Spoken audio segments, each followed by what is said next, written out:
Baba yetu na Mungu wetu wa mbinguni, tunasema ni asante. Ni wakati wako tena ambao Bwana tuko tayari kufundishwa na kuelekezwa na wewe. Roho Mtakatifu, mwalimu mwema, tusaidie kuyasikia na kuyaelewa yote ambayo Bwana utakwenda kusema nasi. Nijalie mtumishi wako usemi kunena tu yaliyo makusudi yako, yale ambayo Bwana umekusudia kutujenga katika siku ya leo. Pokea sifa na utukufu Bwana, maana tuko tayari kubadilishwa na neema yako iko pamoja nasi kutusaidia. Katika jina la Yesu Kristo tumeomba tukiamini. Amen. Kama ambavyo tulizungumza ya kwamba leo ni ibada maalum ya maombi ya kubadilisha matokeo. Ni ibada maalum ya maombi ya kubadilisha matokeo. Na katika mafundisho haya na maombi haya, kila mmoja atapokea badiliko na maisha yake hayatakuwa kama alivyoingia. Kila mmoja atapokea badiliko na maisha yake hayatakuwa kama alivyoingia. Tunakwenda kujifunza somo linalosema hekima ya Mungu ya namna ya kubadilisha matokeo.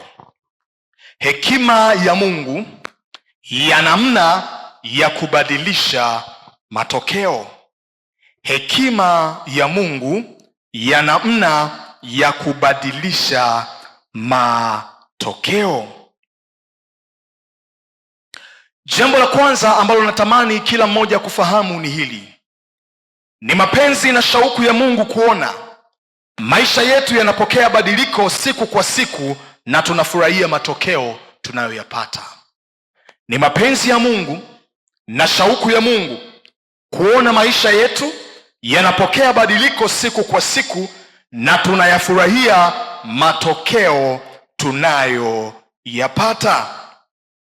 Ni mapenzi na shauku ya Mungu mwenyewe kuona maisha yetu yanapokea badiliko na sisi tunayafurahia matokeo ambayo Mungu anayaachilia kwenye maisha yetu. Na chochote kilicho mapenzi ya Mungu, maana yake ni haki yetu kuwa nacho. Ikiwa inampendeza Mungu kuona wewe unacho, maana yake mimi na wewe tunatakiwa kuwa na shauku hiyo kuwa nacho. Ni mapenzi ya Mungu kuona maisha yetu na hali zetu zinapokea badiliko chanya kila siku za maisha yetu. Lakini pia naomba niongee jambo jingine litakalo kusaidia. Nimeandika hapa nikasema, mabadiliko katika maisha ya Mkristo hayaji kwa namna moja tu. Biblia inaonyesha kwamba Mungu hubadilisha maisha ya watu wake kwa njia kuu mbili. Mungu hubadilisha maisha ya watu wake katika namna kubwa mbili. Namna ya kwanza ni namna ya muujiza. Ni namna ya muujiza, na nitakuelezea uweze kuelewa.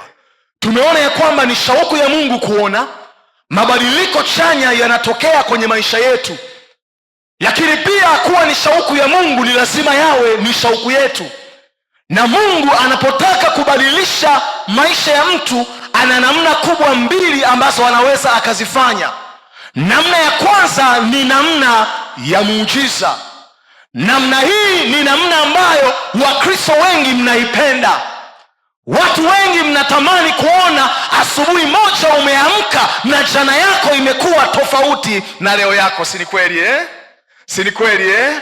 Ni namna moja pendwa hivi. Okay? Na ukisoma maandiko vizuri utagundua Biblia imejaa miujiza mingi ambayo Yesu ana Mungu aliifanya katika majira mbalimbali. Na hiyo inamtambulisha na kumuonesha Mungu kama Mungu afanyaye miujiza. Kwa hiyo Mungu huwa anabadilisha maisha ya mtu kuna nyakati kwa muujiza. Lakini naomba nikwambie jambo litakalo kusaidia. Mungu amekusudia tuishi kwa kanuni alizoziweka na sio kwa miujiza. Mungu amekusudia tuishi kwa kanuni za maisha alizoziweka katika neno lake na sio tu kwa kutegemea muujiza. Yaani Mungu anafanyaga miujiza. Yesu anaitwa mtenda miujiza na uwezo huo anao. Kuna nyakati atafanya muujiza kwenye hali yako, na kunyana nyakati atataka ujifunze kanuni zitakazobadilisha hali yako. Kwa hiyo namna ya kwanza ni namna ya muujiza. Namna ya pili ni namna ya mchakato wenye kuhitaji hatua. Namba mbili ni namna ya mchakato wenye kuhitaji hatua. Kuna wakati Mungu atabadilisha maisha yako. Yesu ataanza kubadilisha hali yako kwa kwenda na wewe hatua kwa hatua, akibadilisha hali yako ili uendelee kupata mabadiliko yanayotakiwa kutokea.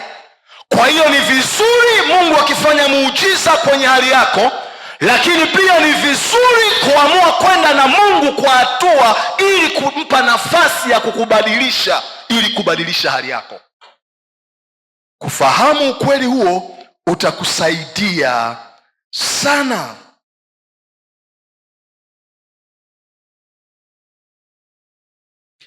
Na naomba nikwambie kitu kitakachokusaidia. Mungu ni Mungu wa matokeo na imani ni Ukristo. Ukristo ni imani ya matokeo. Mungu ni Mungu wa matokeo na Ukristo ni imani ya matokeo. Yeyote aliyechagua kumwamini Yesu ni lazima adhamirie moyoni mwake ya kwamba maisha yangu na hatua zangu zitakuwa ni ushuhuda ya kwamba Mungu ninayemwabudu, Kristo niliyempokea, nguvu zake na uwezo wake ni zaidi ya miungu niliyochagua kuiacha.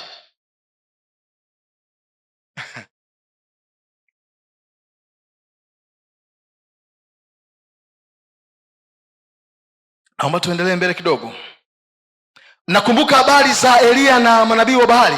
Utaandika Wafalme wa kwanza 18 mstari wa 20 mpaka ule wa 40. Wafalme wa kwanza 18 20 mpaka ile 40. Utaona pale kwa habari ya Elia na manabii wa Baali. Nimekwambia Mungu ni Mungu wa matokeo. Biblia inasema hivi, kulikuwa na manabii wengi wa Baali wakati huo, na manabii wa Baali kuwa wengi, tafsiri yake kulikuwa na waumini wengi waliokuwa wameingia kwenye imani hiyo. Wingi wa makuhani lazima uendane na idadi ya ongezeko la washirika kwenye imani. Kwa hiyo ilikuwa ni wakati ambapo karibia taifa zima linamwabudu Baali. Elia akasema, na ijulikane kati ya Baali na kati ya Mungu, nani ni Mungu. Elia akawaambia wale watu, sikilizeni, kitakachomfanya Mungu wa kweli ajulikane ni matokeo atakayoyafanya baada ya jambo lifuatalo. Tutatengeneza madhabahu, tutatoa sadaka, kila mmoja atasali kwa namna ile aliyozoea kwa Mungu wake, na yule Mungu atakayejibu kwa moto, huyo ndiye Mungu wa kweli. Wale watu wakamwambia pale kwenye yale maelezo, sasa umesema vema, umeongea. Biblia inasema akawaacha watu wa manabii wa Baali wakaendelea na ibada zao pale, wakafanya na kila kitu, hamna kitu. Baadaye akawaambia, jamani, muamsheni, labda Mungu wenu amelala. Wale watu mpaka Biblia inasema wakaamua kujichanja, damu zikawa zinatoka na nini, lakini kimya. Nisikilize nikwambie, mbinu zote walizozifanya walifanya, maana kuna nyakati walikuwa wanafanya na wanaona kuna matokeo yanafanya nini, yanapatikana. Hawakuwa wanabahatisha, hawakuwa wajinga. Miungu yote duniani ina kanuni zake za kuachilia matokeo kwa watu wake.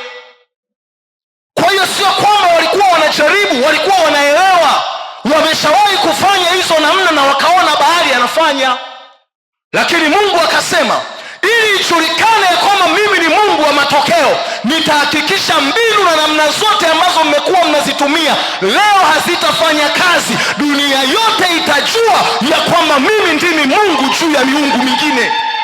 Ngoja nikwambie, kila wakati Mungu anapojitokeza huwa analazimika kuinyamazisha miungu mingine ili ajulikane na afahamike kwamba ni Mungu mwenye uwezo zaidi ya miungu mingine.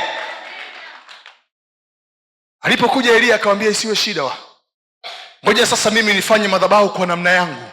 Alafu Biblia inasema akaambia, mimineni maji ya kutosha, msije mkasema nilipiga kiberiti moto ukawaka. Alafu Elia akaomba. Nini kilitokea? Moto ukashuka, ukalamba ile madhabahu, ikalamba ile sadaka. Watu wote wakainama, wakasema, Bwana ndiwe Mungu. Kwa nini? Mungu tunayemwabudu ni Mungu wa matokeo. Ili watu waamini wokovu ulio nao, ni lazima waone matokeo fulani fulani yanayoendelea kutokea kila siku kwenye maisha yako.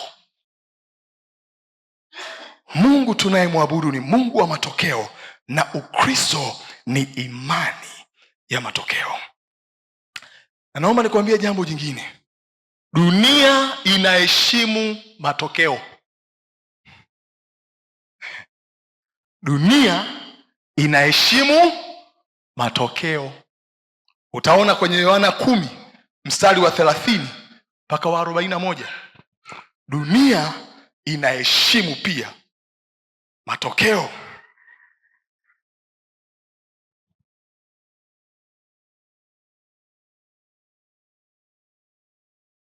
Nitasoma mstari wa 37, anasema, kama sizitendi kazi za Baba yangu na msiniamini, lakini nikizitenda, ijapokuwa hamniamini mimi, ziaminini zile kazi, mpate kujua na kufahamu ya kuwa Baba yu ndani yangu, nami ni ndani ya Baba.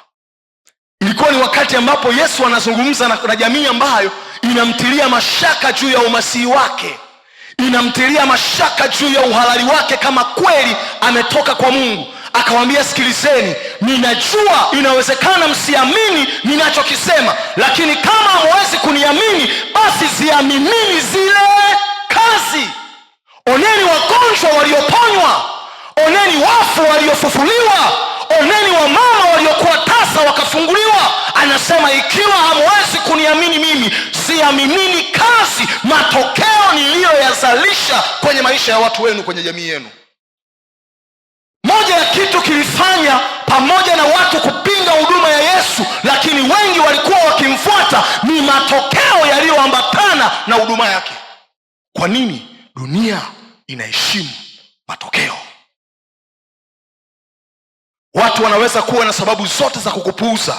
Hakikisha kila nafasi unayoipata, matokeo yatakayozalishwa na wewe yawanyamazishe kimya na yawafunge mdomo, wasiendelee kuzungumza. Dunia inaheshimu matokeo.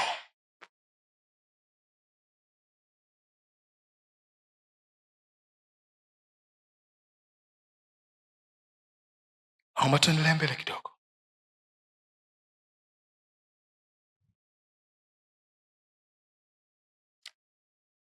Naomba nikwambie pia jambo jingine litakalo kusaidia. Badiliko la kwanza ambalo Mungu anatamani kuona linatokea kwenye maisha ya mtu ni badiliko la utu wetu wa ndani. Yes. Badiliko la kwanza, andika jambo la msingi sana hilo. Badiliko la kwanza ambalo Mungu anatamani kuona linatokea kwenye maisha ya mtu ni badiliko la utu wetu wa ndani. Yaani kabla maeneo mengine yote kwenye maisha yako hayajaanza kubadilishwa, Mungu eneo la kwanza kabisa analotamani kuona badiliko la kweli linatokea ni badiliko la utu wako wa ndani. Hata watu wengi mnapoomba maombi ya kumtaka Mungu afanye vitu kwenye maisha yenu, wengi huwa mnaomba mahitaji mlio nayo kuliko kuomba ninyi kubadilishwa ndani yenu. Badiliko la kwanza ambalo Mungu anatamani kuona linatokea kwenye maisha ya mtu sio badiliko lako la kimahusiano, sio badiliko lako la kifedha, sio badiliko lako tu la kielimu, sio badiliko lako tu la kihuduma. Mungu cha kwanza anachotaka kuona ni badiliko la utu wetu wa ndani. Kwa nini? Wewe usipobadilika, maisha yako hayawezi kubadilika. Mwambie jirani yako, wewe usipobadilika, maisha yako hayawezi kubadilika.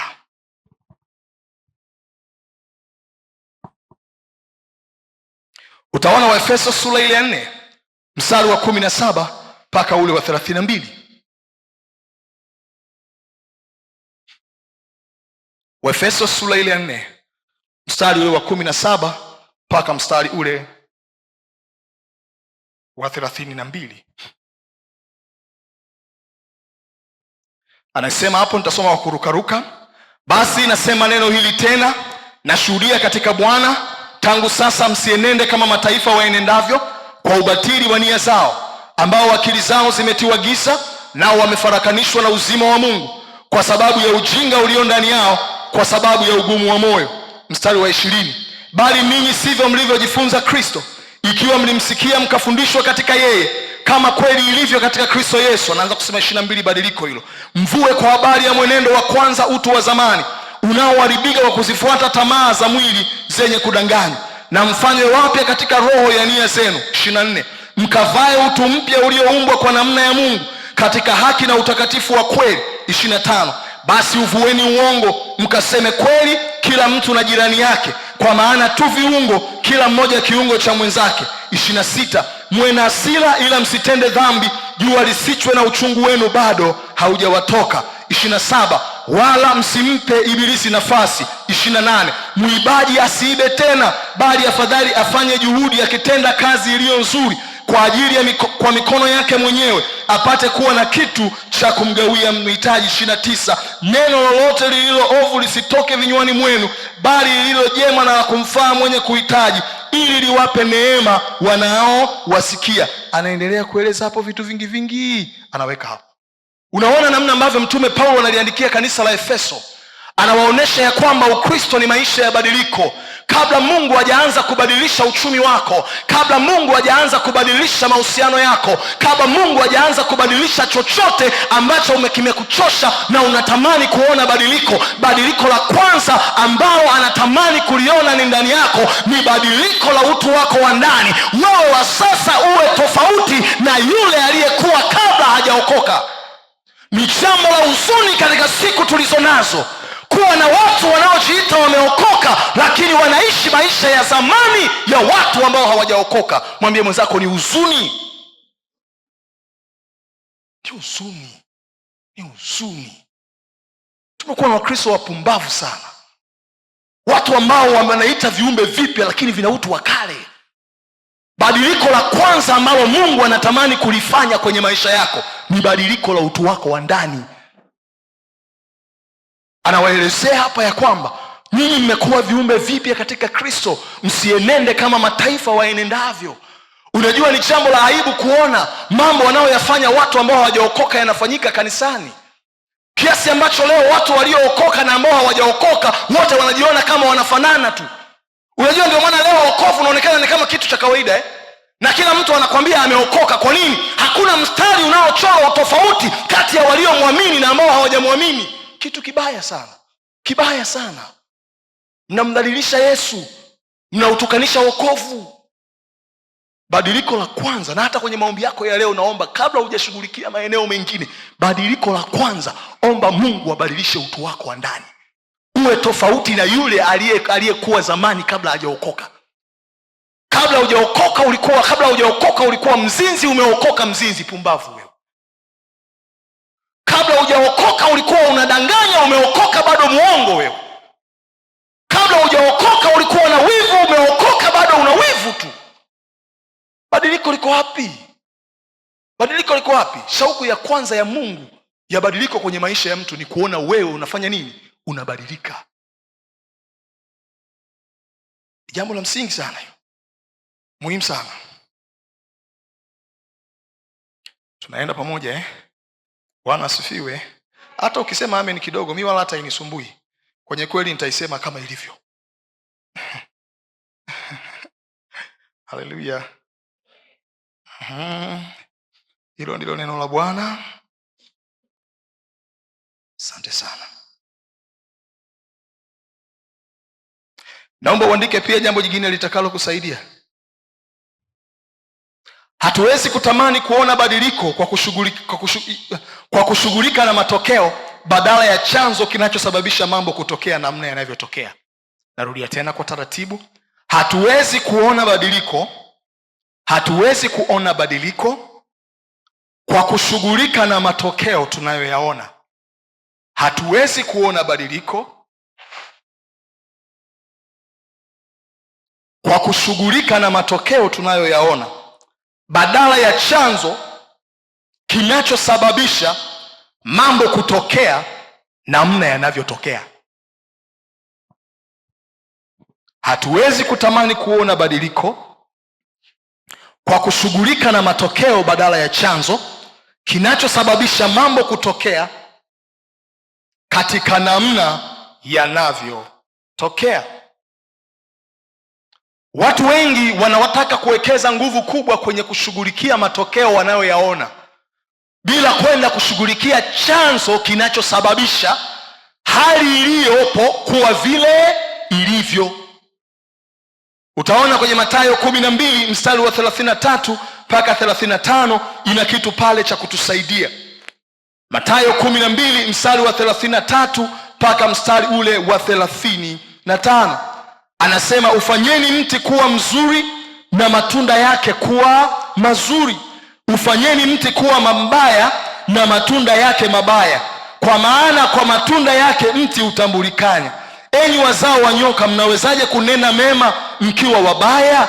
Maana kinywa cha mtu huyanena ya ujazayo moyo wake. Mtu mwema katika akiba njema hutoa mema, na mtu mbaya katika akiba mbaya hutoa mabaya. Yesu anasema hivi, matunda ya mti ni matokeo ya aina ya mti ulivyo. Anasema mti hauwezi ukazaa tofauti na ile asili yake. Na anasema, ninyi watu waovu, mnawezaje kutaka kuwa watu mnaonena mema? Hauwezi kuongea tofauti na yale yaliyoujaza moyo wako. Hauwezi kutenda tofauti na aina ya mtu uliye ndani yako. Tunapotaka kubadilisha maisha yetu, ni lazima tuamue kushughulikia chanzo kinachosababisha hali iliyopo kuwa vile inavyoonekana. Jambo la msingi sana. Maombi mengine yote utakayoomba, usiposhughulikia chanzo na kuwa tayari kubadilika, hakuna kitu kitatokea. Naomba nikwambie pia jambo jingine litakalo kusaidia. Kila hali usiyoifurahia kwenye maisha yako ina chanzo chake ambacho kikishughulikiwa matokeo yataanza kuwa tofauti. Kila hali usiyoifurahia kwenye maisha yako ina chanzo chake. Kila tatizo unaloliona kwenye maisha yako lina chanzo chake ambacho kikishughulikiwa matokeo yataanza kuwa tofauti kwenye maisha yako. Chochote ambacho kinakunyima utulivu na haukifurahii kwenye maisha yako kina chanzo chake. Usipokishughulikia, hali itabaki kuwa ile ile. Ukishughulika nacho, utaanza kuona matokeo tofauti. Na ndiyo maana kwa wale walio kwenye tasnia ya afya wanajua, wagonjwa wote wanaokuja mara nyingi huwa wakishamsikiliza na nini, kitu kimojawapo watakachofanya ni kutaka kujua huyu mtu hali alionayo chanzo ni nini. Na wakishajua chanzo, wanaanza kufanya nini? Kushughulika nacho.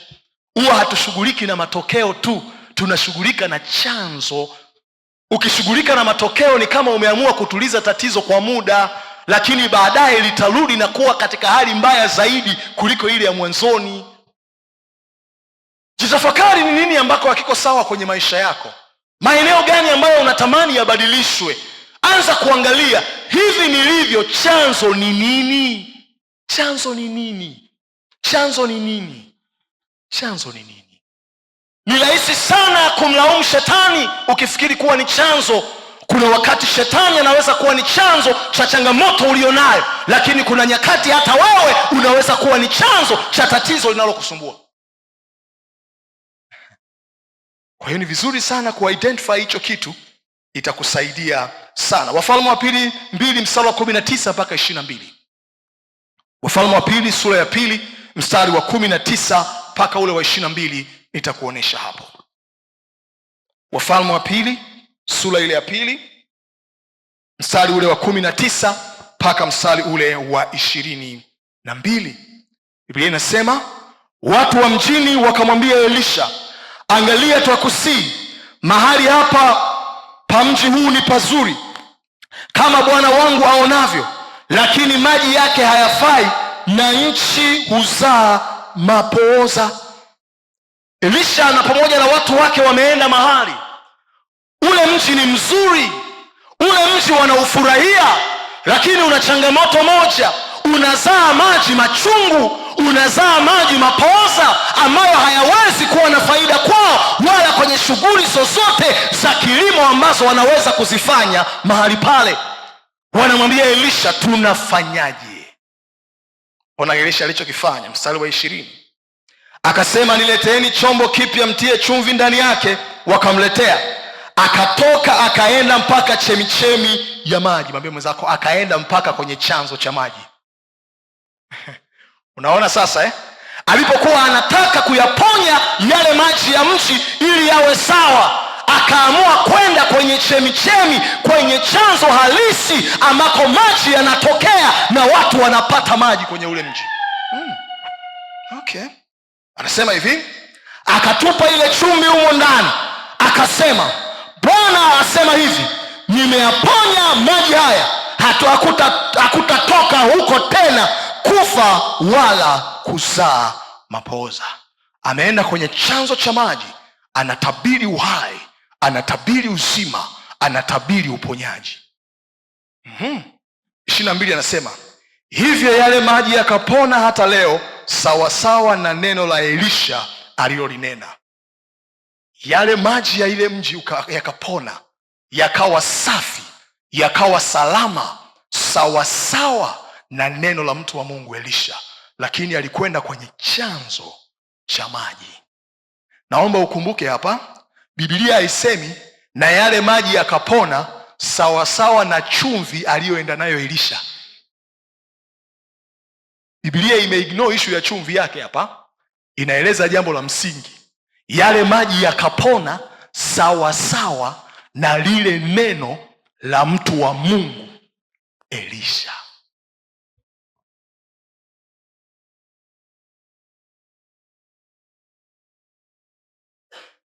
Naomba nikuongezee jambo jingine litakalo kusaidia.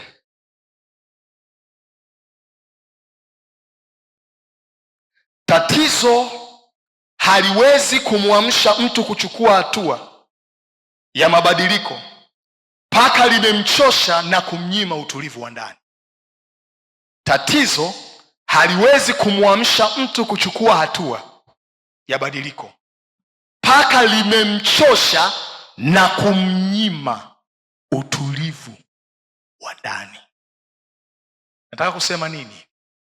Jambo lolote kwenye maisha yako, hata kama unahisi linakusumbua, unaweza ukaendelea kuvumiliana nalo na usitake kuchukua hatua ya mabadiliko mpaka siku limefika kwenye mambo makubwa mawili: limekuchosha na linakunyima utulivu wa ndani kwa kiwango ambacho hauwezi kuvumiliana nalo tena. Haujafika kwenye hicho kiwango, wewe na tatizo lako, wewe na changamoto yako mtaendelea kufanya urafiki tu. Na ndiyo maana kuna watu wana mambo mnayoyatazama mnafikiri yanawachosha, lakini wenyewe hawaombi. Wana mambo mnayo nyewe mnaona ni kama yanawaumiza na kuwakatisha tamaa, lakini hawamtafuti Mungu. Kwa nini? Tatizo lolote alilonalo mtu lisipofika kwenye kiwango cha kuuchosha moyo, kiwango cha kumfanya ashindwe kuvumiliana nalo tena, hawezi kuamka kuchukua hatua ya kuamua kulikabili. Ni rahisi kusema jambo linakuchosha, lakini kama halikuleti kwenye maombi, kama halikuleti kwenye kumtafuta Mungu, hilo jambo bado halijakuchosha. Mbele mwenzako, usitudanganye, halijakuchosha. Yaani halijafika kiwango Madam Leokadia limegeuka kuwa prayer point yako ya kila siku alfajiri. Halijakuchosha. Halijakuchosha hilo. Nitakuja kuielezea hilo jambo vizuri baadaye kwenye pointi fulani. Bwana asifiwe sana. Nitakuja kuligusia tu vizuri na naamini utanielewa. Jambo jingine la muhimu la kukusaidia, hekima ya Mungu ambayo inaweza kukusaidia.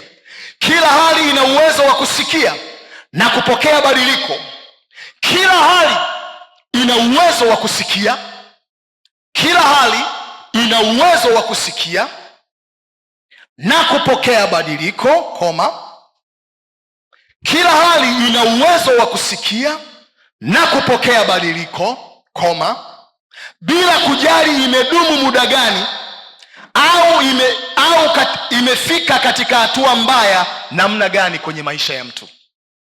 Kila hali ina uwezo wa kusikia na kupokea badiliko. Kila hali ina uwezo wa kusikia na kupokea badiliko,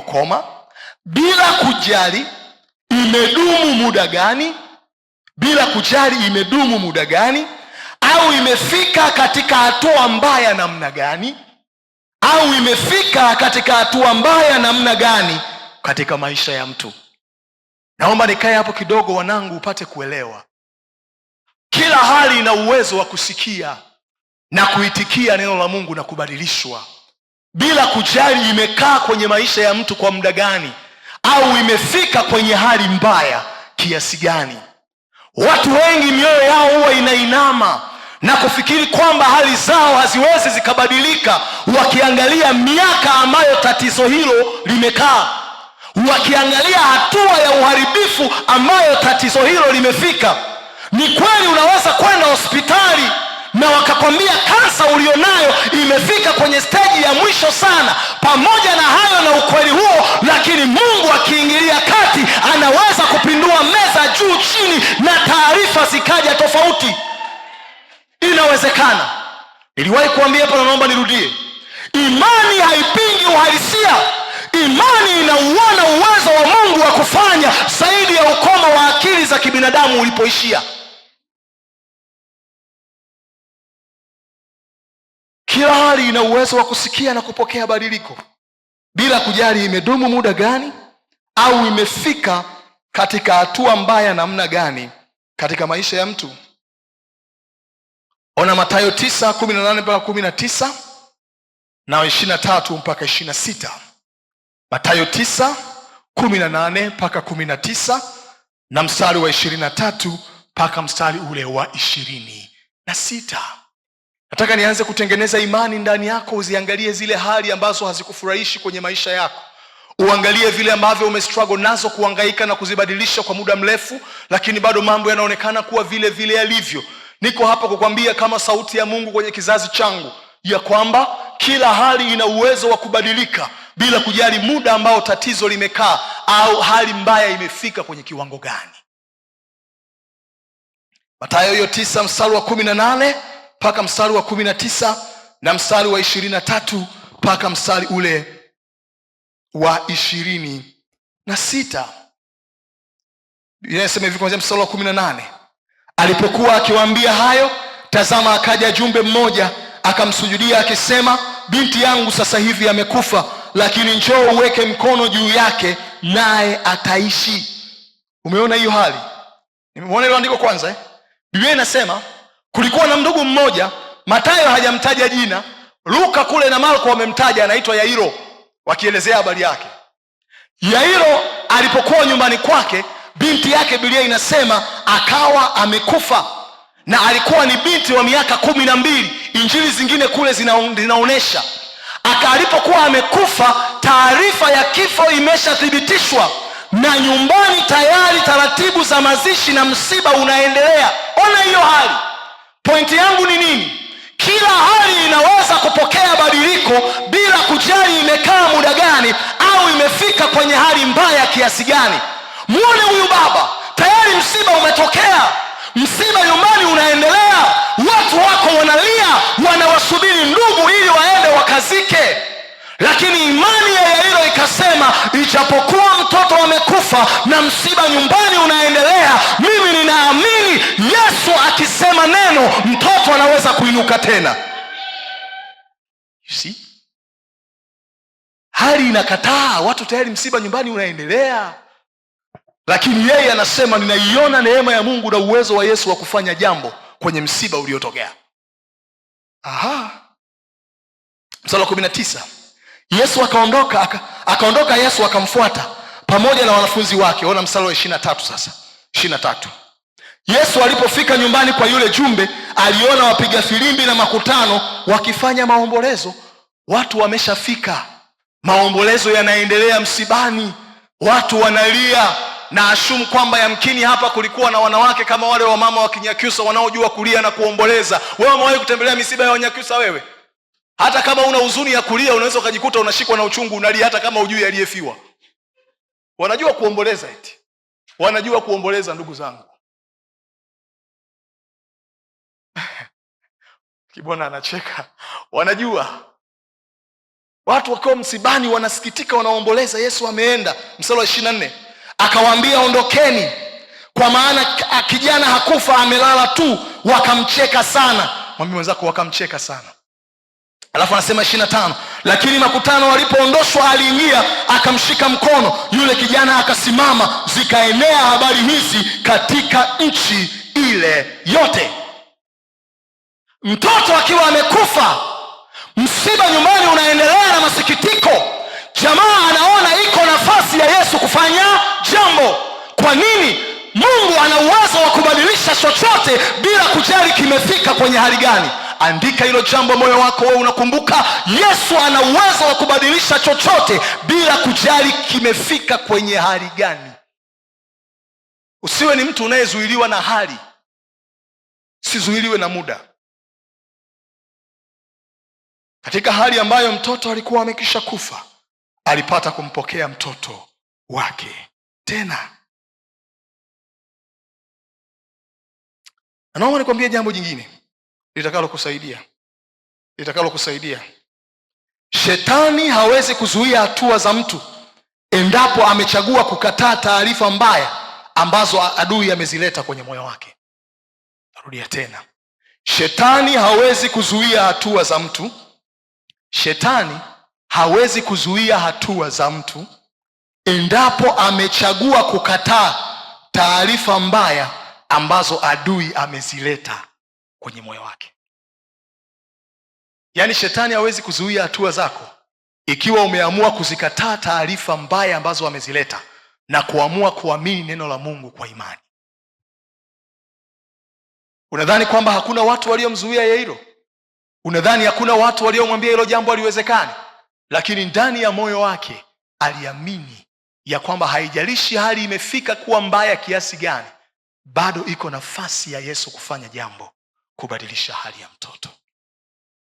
Na mimi nilipenda nilipokuwa naiangalia imani ya Yairo kwa mtoto wake aliyekuwa tayari amekwisha kufa, kama ambavyo Mathayo anaielezea, niligundua mambo kadhaa.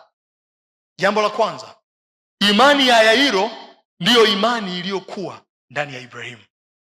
Andika tu hapo chini ili ujione wewe sio wa kwanza. Tutaandika tu moja ya Kirumi pale. Imani ya Yairo kwa binti yake ndiyo imani aliyokuwa nayo Ibrahimu. Ndiyo. Imani ya Yairo kwa binti yake moja ndiyo imani aliyokuwa nayo Ibrahimu. Tumeona pale ya kwamba mtoto amekufa, tayari watu wanasikitika msibani. Yesu alipoenda amewakuta wanalia na wanaomboleza, wanapiga na ngoma, lakini yeye akaamini uzima na kweli mtoto akapona, akarudi kwenye uhai. Maana hii sio kupona, akafufuka. Imani hiyo hiyo alikuwa nayo Ibrahimu. Ngoja nikuoneshe. Waebrania 11 mstari wa 17 mpaka wa 19. Waebrania 11:17 mpaka 19. Biblia inasema nini? Waebrania 11 mstari wa 17 mpaka mstari ule wa 19. Biblia inasema, kwa imani Ibrahimu alipojaribiwa akamtoa Isaka awe dhabihu, na yeye aliyezipokea hizo ahadi alikuwa akimtoa mwanawe mzaliwa wa pekee. Naam, yeye aliyeambiwa katika Isaka uzao wako utaitwa, akihesabu ya kuwa Mungu aweza kumfufua hata kutoka kuzimu, akampata tena kutoka huko kwa mfano. Biblia inasema Ibrahimu alipojaribiwa na Mungu amtoe Isaka, hakusita. Kwa nini? Alimtoa akiwa anaamini moyoni ya kwamba hata kama atakufa, Mungu anaweza kumrudisha tena kwenye uhai. Si ndicho kitu alichokiamini huyu baba kwa habari ya binti yake? Exactly. Kwa nini?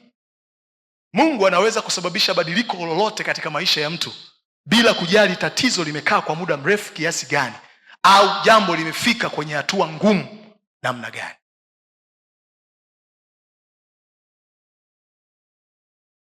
Angalia pia Yohana 11 mstari wa 38 mpaka 44 utaandika hapo namba 2 ya Kirumi, kwamba utaandika namba 2 ya Kirumi. Imani hiyo pia ilionekana kwa Yesu wakati wa kifo cha Lazaro. Andika hapo hiyo namba 2. Imani hiyo ilionekana pia kwa Yesu wakati wa kifo cha Lazaro.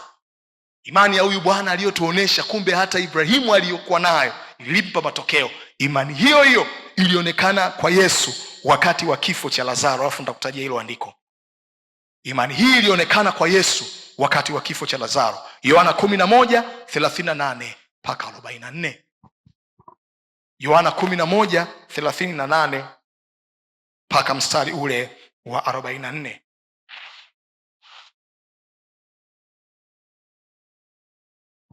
Mstari wa 38 inasema hivi: basi Yesu hali akiugua tena nafsini mwake, akafika kwenye kaburi, nalo lilikuwa pango na jiwe limewekwa juu yake. Yesu akasema, liondoeni jiwe. Martha dada yake yule aliyefariki akamwambia, Bwana, ananuka sasa, maana amekuwa maiti siku 4. Yesu akamwambia, mimi sikukwambia ya kwamba ukiamini utauona utukufu wa Mungu? Basi wakaliondoa lile jiwe. Yesu akainua macho yake juu akasema, Baba, nakushukuru kwa kuwa umenisikia, nami nalijua ya kuwa wewe wanisikia siku zote, lakini kwa ajili ya mkutano huu wanaohudhuria nalisema haya, ili wapate kusadiki kwamba ndiwe uliyenituma. Naye akiisha kusema hayo, akalia kwa sauti kuu, Lazaro, njoo huku nje. Akatoka nje yule aliyekufa, amefungwa sanda miguuni na mikononi, na uso wake umefungwa leso. Naye Yesu akawaambia, mfungueni mkamwache aende zake. Yesu ameenda kwenye mazingira ambayo tayari Lazaro ameshakufa. Yesu anatoa taarifa ya kwamba huyu bwana hajafa, atafufuka.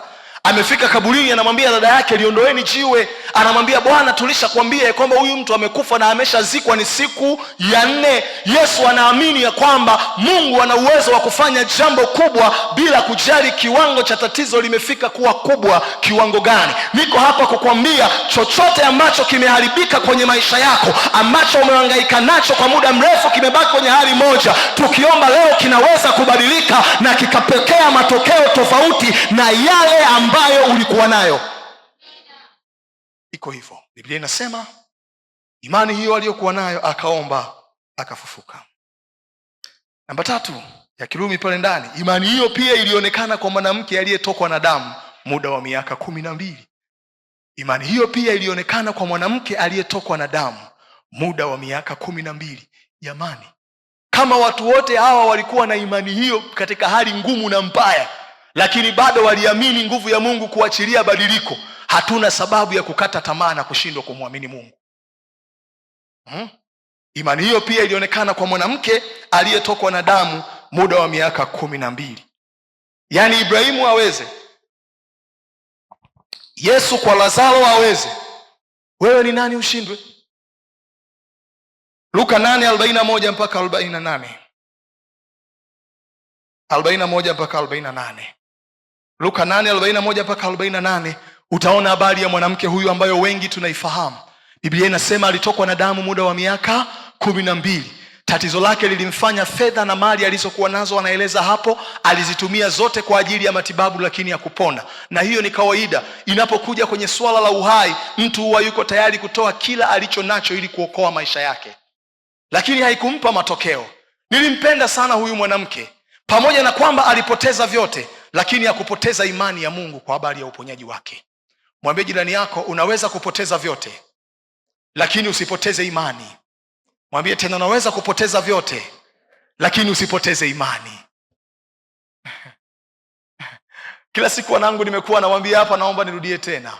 Siku mpya ni nafasi mpya ya Mungu kufanya jambo jipya kwenye maisha ya mtu. Andika jambo hilo, litakusaidia. Siku mpya ni nafasi mpya ya Mungu kufanya jambo jipya kwenye maisha ya mtu. Siku mpya ni nafasi mpya ya Mungu kufanya jambo jipya kwenye maisha ya mtu. Uhai ukiwepo, tumaini bado lipo. Siku mpya ni nafasi mpya ya Mungu kufanya jambo jipya kwenye maisha ya mtu. Uhai ukiwepo, tumaini bado lipo. Kwa hiyo mwanamke huyu, ukisoma habari zake kwa wakati wako, akaponywa tatizo alilokuwa nalo, akaponywa. Lakini pia ukiendelea kusoma maandiko huko mbele zaidi, utakuja kuona imani hii pia, namba 3, namba 4 kwenye vile mifano vyetu vya ndani Namba 4, imani hii pia ilionekana kwa Ibrahimu baba yetu wa imani. Imani hii pia ilionekana kwa Ibrahimu baba yetu wa imani. Ukisoma maandiko vizuri, nitakupa tu maandiko ya kuandika, alafu mimi nitakuelezea ili usitumie muda. Andika Kutoka 3:7 mpaka 10.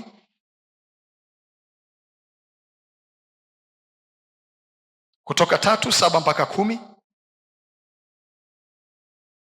Kutoka 12:33 mpaka 41.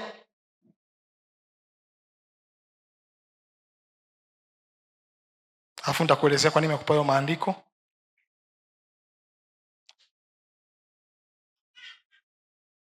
Ukisoma hayo maandiko hapo utaona kwa habari ya wana wa Israeli, alafu nitakuja kuelezea pale kwa habari ya Ibrahimu. Kuna kitu Roho Mtakatifu alikuwa ananikumbusha hapa. Kwa habari ya wana wa Israeli. Wana wa Israeli walikaa utumwani muda wa miaka 430. Vizazi vinne vya miaka 100 na vizazi vya miaka 30 vilipita wakiwa katika hali ya mateso. Walipokuwa katika hali ya mateso, waliteswa utumwani, walionewa, walibaguliwa. Maisha ya utumwa hayakuwa rahisi, kiwango ambacho Waisraeli walitoka utumwani, lakini Misri ikiwa haijatoka ndani yao. Mwambie jirani yako, Israeli walitoka utumwani, utumwa ukiwa hujatoka ndani yao. Unajua ilikuwa ni hatari. Watu wametoka Misri, lakini Misri haijaondoka, inaishi ndani yao. Na ndio maana kila walipokuwa njiani walikuwa wakipata changamoto wanakumbuka Misri. Mwambie mwenzako, thamani ya X haijawahi kupatikana. Kulikuwa hakuna sababu za kukumbuka jana yao ambayo Mungu amewatoa, badala ya kuitazamia kesho yao kwa shauku kubwa. Na nikajua maisha ya utumwa yalikuwa ni mabaya. Watu hawa walikuwa wanabaguliwa. Niliwahi kusoma andiko moja nikagundua Wamisri walikuwa hawawapendi Wayahudi kwa kiwango cha hata kuto kushirikiana nao chakula. Ngoja nikuoneshe kabla sijarudi kule. Mwanzo 43 mstari wa 29 mpaka wa 32. Ngoja nikuoneshe hapo. Sitasoma yote, afu nitakusomea tu kitu. Mwanzo 43:29 mpaka 32. Ngoja nikusomee kwa haraka. Mwanzo 43:29 mpaka 32. Akainua macho yake akamwona Benjamini nduguye mwana wa mamake, akasema, huyu ndiye ndugu yetu mdogo mliyeniambia habari zake. Akasema, Mungu akufadhili mwanangu. Yusufu akafanya haraka kwa sababu ya moyo wake ulimuonea shauku nduguye, akatafuta pakulia, akaingia chumbani mwake akalia humo. 31. Akanawa uso akatoka, akajizuia akasema, leteni chakula. 32. Wakamwandalia yeye peke yake na wao peke yao, na wale wa Misri waliokula pamoja naye peke yao, maana wa Misri hawawezi kula pamoja na Waebrania kwa kuwa ni chukizo kwa wa Misri. Fikiria, Yusufu ni waziri mkuu, lakini kwenye nchi ambayo sio ya kwake. Ikifika kwenye swala la chakula, wataandaa chakula ila hata kula pamoja na maafisa wa ile nchi. Umeshawahi kufikiria hilo kwa kusoma Biblia? Fikiria namna ambavyo walikuwa wanabaguliwa. Sasa kama waziri mkuu kwenye nchi ya ugeni, si ametatua tatizo? Lakini ikifika kwenye ishu ya chakula wanambagua. Fikiria sasa wana wa Israeli wakiwa watumwa na Yusufu hawapo, walikuwa wanabaguliwa kiwango gani kwenye nchi ya ugeni?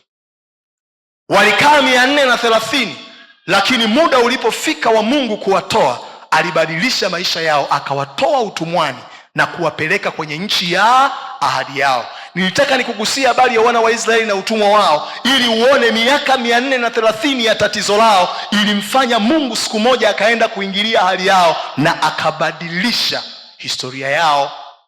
Badiliko linaweza kutokea bila kujali tatizo limekaa kwenye maisha ya mtu kwa muda gani. Tunaenda pamoja watu wa Mungu Tunaenda pamoja watu wa Mungu hilo ni jambo la msingi na ni jambo la muhimu sana. Tulizungumza kwa habari ya Ibrahim na Sara, si ndio? Utaandika Mwanzo 12:1 mpaka 4, habari ya Ibrahim na Sara. Mwanzo 12:1 mpaka 4 ni wakati ambapo Mungu alikuwa anamwambia Ibrahim aondoke kwenye nchi yake aende kwenye nchi ya ahadi yake.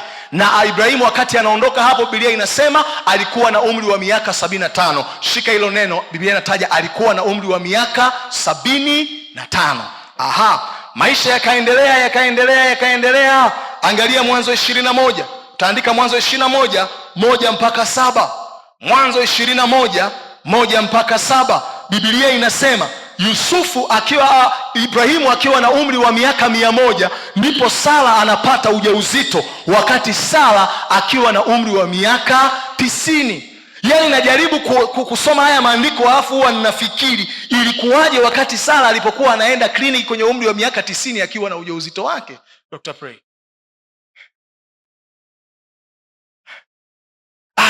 Kuna neno Sara lilitaja huku nikalifikiria. Mstari wa 7 anasema, Sara akasema, ni nani angemwambia Ibrahimu Sara atanyonyesha wana, maana nimemzalia mwana katika uzee wake. Najaribu kuwaza ziwa alilokuwa analinyonya Isaka lilikuwaje. Ni katika kuwaza kwangu tu jamani. Nataka nikuoneshe ule muda wa tatizo. Maana yake Ibrahimu na Sara hali yao iliwatesa tangu walipopokea ahadi kwa muda wa miaka 25, 75 mpaka 125. Lakini bila kujali muda, Mungu alipofika na kutaka kufanya ahadi yake, alifanya nini? Alibadilisha. Niko hapa kukwambia, haijalishi limekaa kwa muda mrefu kiasi gani, haijalishi taarifa uliopewa tatizo limefika kwenye umbali gani, niko hapa kutangaza, tukiamua kuomba, tukiamua kumtafuta Mungu, lolote linaweza kutokea. Lolote linaweza kutokea. Lolote linaweza kutokea. Bwana asifiwe. Bwana asifiwe. Tunaenda pamoja wanangu. Tunaenda pamoja wanangu. Kuna maandiko hapo nilitamani tuyaangalie, lakini nikibaki hapo tutajikuta sijafika ambako tunataka kufika. Nataka tukaangalie kwa haraka mambo ambayo Mungu hutumia kubadilisha hali zetu katika maisha. Mambo ambayo Mungu hutumia kubadilisha hali zetu katika maisha. Nitaenda kwa haraka sana na sitagusa zote, lakini naamini angalau zitakupa ABC ili tuweze kuingia kwenye maombi sasa. Mambo ambayo Mungu hutumia kubadilisha hali zetu katika maisha. Namba 1, neno lake. Namba 1 ni neno la Mungu.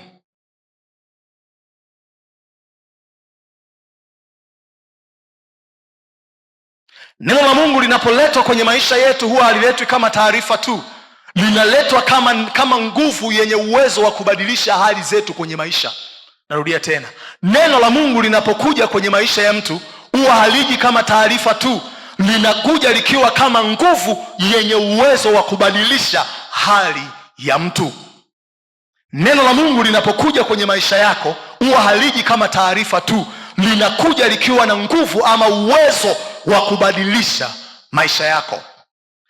Jambo nyingine, kila neno la Mungu unalojifunza linaweza kuleta matokeo makubwa endapo utaamua kuliishi. Kila neno la Mungu unalojifunza litaleta matokeo makubwa kwenye maisha yako utakapoamua kuliishi. Kila neno la Mungu unalojifunza kwenye maisha yako litaleta matokeo makubwa utakapoamua kuliishi. Zaburi 107 mstari wa 18 mpaka 21 utaandika hapo. Zaburi 107 mstari wa 18 mpaka mstari wa 21 anasema, nafsi zao zachukia kila namna ya chakula, wameyakaribia malango ya mauti, wakamlilia Bwana katika dhiki zao. Unaona hao watu Anasema hawa watu wako katika hali mbaya, wanayaona malango ya mauti, wanachukia kila namna ya chakula, alafu wakaamua kumuomba Mungu. Ona Mungu alipotaka kubadilisha hali zao walifanya nini? 20, hulituma neno lake huwaponya, huwatoa katika maangamizo yao. Wakiwa kwenye hali mbaya waliokuwa nayo, Mungu akalituma neno ambalo lilienda kubadilisha hali zao. Kwa hiyo kila neno unalosikia na kujifunza limelenga kubadilisha maisha yako, lakini haliwezi mpaka umeamua kuliishi na kulifanyia kazi. Utaona pia Mathayo 13, hatutasoma tutaandika tu. Mathayo 13 3 mpaka 9, naamini ukirudi nyumbani wewe unasoma. Mathayo 13 3 mpaka 9 na 18 mpaka 23. Mathayo 13 3 mpaka 9, 18 mpaka 23. Utaona hapo Yesu akifundisha kuhusu neno, anasema neno ni mbegu, na mbegu siku zote huwa imebeba matokeo ndani yake, si ndio? Alafu wanaeleza pale watu watapokea matokeo kwa kadiri wanavyolitendea kazi.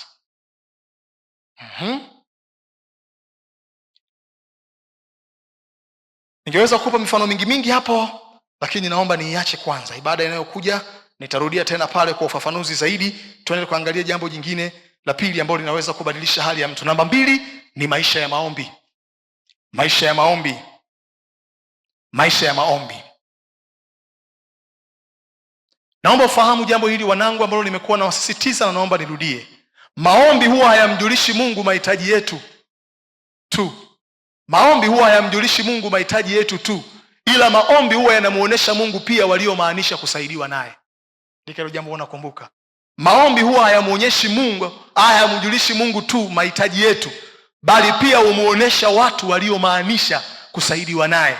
Kwa hiyo kila wakati unapoamua kuomba, Mungu hauoni tu uhitaji ulio nao, lakini pia anauona moyo wa unyenyekevu wa namna ambavyo unaonesha kutamani ama kuhitaji kusaidiwa naye. Utaangalia pia kwenye Marko 10:46 mpaka 52, andika hapo. Marko 10:46 mpaka 52, utaona habari za Bartimayo kipofu. Biblia inasema nini kwa habari ya Marko 10:46 mpaka 52? Bartimayo kipofu aliposikia Yesu anapita, akaanza kupiga kelele akiomba, akiita. Watu wakawa wanamnyamazisha kimya, lakini hakunyamaza. Akaendelea kuomba, lakini hakunyamaza. Biblia inasema Yesu alipogundua akamwambia muiteni. Wakamchukua wakampeleka. Yesu akamwambia imani yako imekuponya. Hatutaacha kuomba mpaka tumeona Mungu amefanya tulioomba. Huyu mtu akawa anapiga kelele juu ya lile jambo lake, anapiga kelele, anamuita Yesu. Mwisho wa siku Yesu akajua huyu mtu amemaanisha, huyu mtu anataka uponyaji. Bidii yake ya kuita ishara ya maombi iliachilia uponyaji kwenye maisha yake. Na nina kitu tunajifunza hapa pia, ya kwamba bidii yetu kuomba hutegemea kiwango cha imani tulio nayo ndani yetu. Bidii yetu ya kuomba hutegemea kiwango cha imani tulicho nacho ndani yetu, na kiwango cha imani ndani yetu hutegemea kina cha ufahamu wa neno la Mungu ndani yetu. Bidii yetu ya kuomba hutegemea imani iliyo ndani yetu, na imani iliyo ndani yetu hutegemea nini? Kina cha ufahamu wa neno la Mungu ndani yetu. Kwa hiyo tukikuza ufahamu wa neno, tumekuza imani. Tukikuza imani, tumekuza bidii ya kuomba na kubaki kumtafuta Mungu, hata kama tunaomba na hatuoni badiliko la wazi likiwa linaendelea kutokea. Na iko hivi, unapoomba macho yako ya nje yanaweza yakaona hakuna kilichobadilika, lakini kwenye ulimwengu wa roho kuna vitu Mungu anaendelea kubadilisha.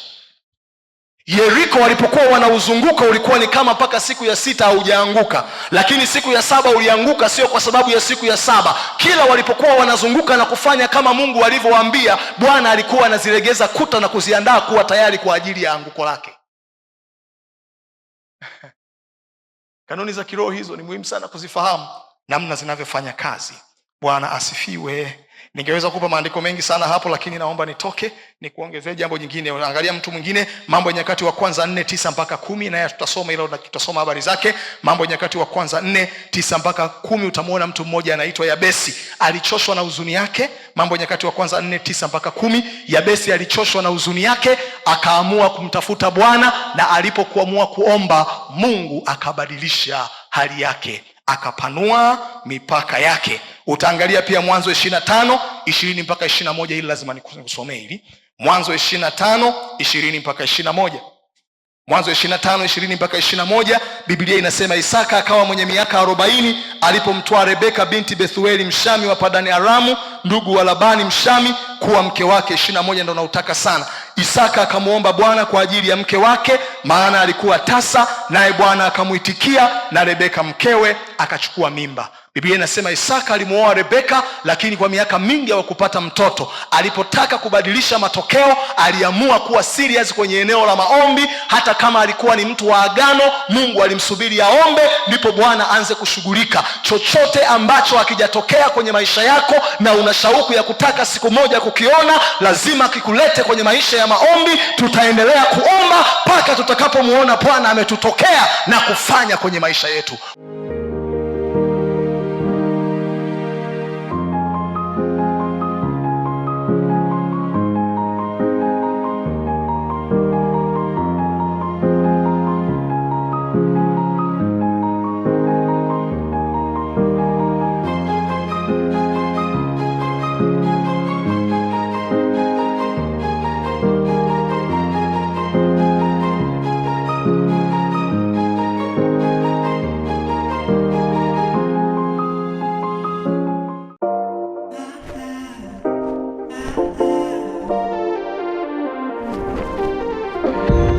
EAGT.